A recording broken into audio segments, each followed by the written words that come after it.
سڵاوەڕێیان لە ڤیدیۆدا باسی چۆنێتی ئینستۆڵکردنی جوملە دەکەین. بێگومان گەردەتەوێ بەردەوام بی ئەوە تۆ پێویستە سەرەتا سەری ڤیدیۆیەکەمت کردبێ کە لە ڤیدیۆیەکەمدا باسی چۆنەتی داوڵەتکردنی و ئینستۆڵکردنی هەرێکە لە وام سێرڤەر و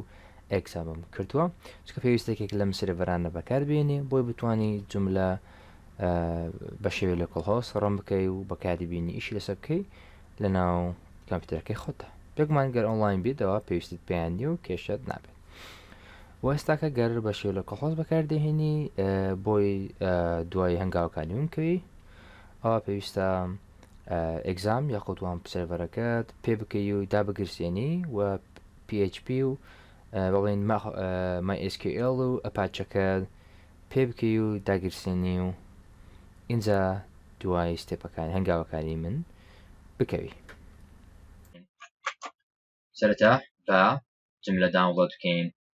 فایلی زیپەکەی یا فۆڵدەری زیپەکەی بچین بۆ وێبسایتەکەی خۆیان بۆی نوێترین ڤەرژن بەدەستبێنین. کام ڤەرژنی مامۆستاکەمێک کەمترە بەڵام ئەوەی مامۆستا بەکاربێن باشترە بۆ خوێندن. download and extend پاشان downloads پاشان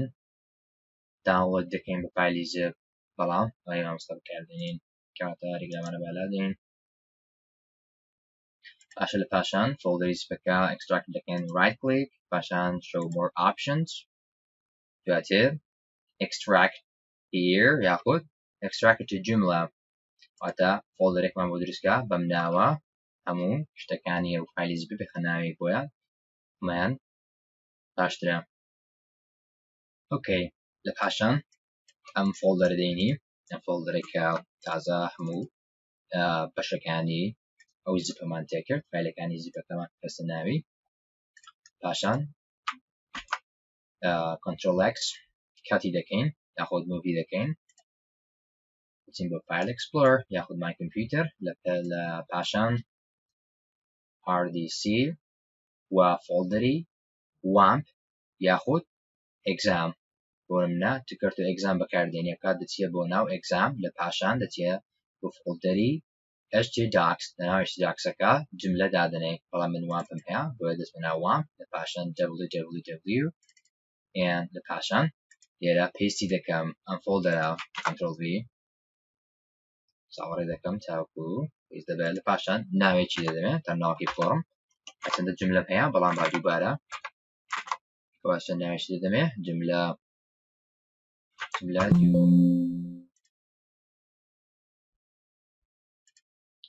پاشەی کە ناودایە و پێست کرد پاشان دەچین بۆ لە پاشان دەچی بۆ بەشی local host پێشمە ئادمین دەنووسی لە براوزەر ئەم ویندۆت بەدەبتەوە لە پاشان username root و password empty و MySQL پاشان go لە پاشان تەنها کلیک لەسەر new بکە داتابێسێکی نوێ دروست دەکەین بۆ ئەم فۆڵدەری جوملەیە کەیشمان پێەیە بۆیە ناوێکی بدەرێ بەڵام بەم ناوەیش پێ دەبێت بۆ نووسم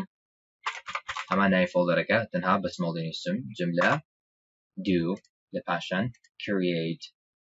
تەواو ئێستا کە بەشە قوپات دەکەین پاشان دەنووسین local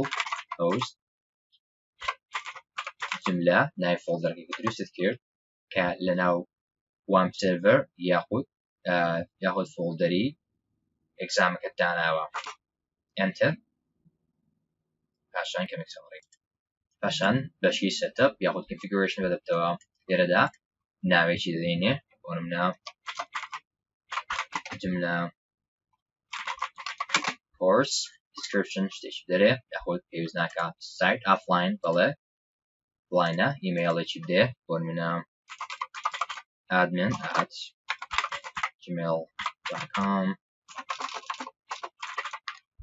username بۆی لە بیرت نەچێت admin یاخودی ئاساندانی admin کە دڵنییا بەلاوانەیە لە بیری بکەی پاسوەردەکەش confirm بکەین لە پاشان click on next no thanks لە پاشان database type تانی مای خۆی لێگەڕ یاخود بیکەیە MySQL لە پاشان local host بەڵێ هەستەکە دەستکاری مەکە بەڵام یوزەرنێمەکە یوزەرنێمی داتابیس کە بریتە لە روت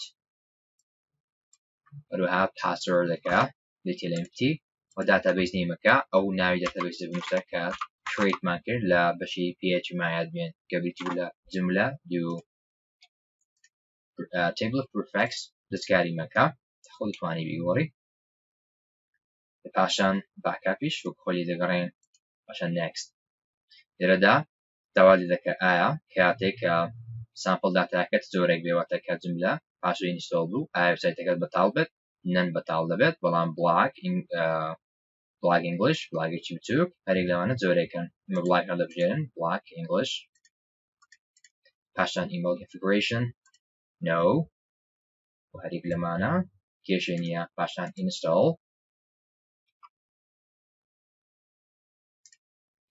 پاشان تەواو بەڵام لێرە داوا لێ دەکات کەوا ڕنگی بکەی کارمبوونەکەی هەم کات داوا لێ دەکاتەوە بەڵێ لە سکیوریتی و هەشتانەیە بۆیە ڕنگی بکە لە پاشان دەتوانێت سایت ئەمە وێبسایتەکەمان ببینین بەلەم بە شەشتانی ئەدمنیسترێتر دەچین بۆ بەشە بەڵام ئەمانە قەپات دەکەم من خۆمان دەچین گەربێ بچم دەنووسم local host لە پاشان ناوی فۆڵدەرەکەی کە دروستت کرد کەوا ناودا لە ناو وامپ یاخود ئێکزام کە ناوی جوملە دوو بووی من لە پاشان گەربمەوێ ئەمە بەشەکەیە تەنها دەیبینم وێبسایتەکەم واروها گەربمەوێ بچم بە بەشی administration و وەکو admin داخل بم دەستکاری بکەم بڵێم local host ناوی فۆڵدەرەکە لە دوو لە پاشان administrator لە پاشان لێرە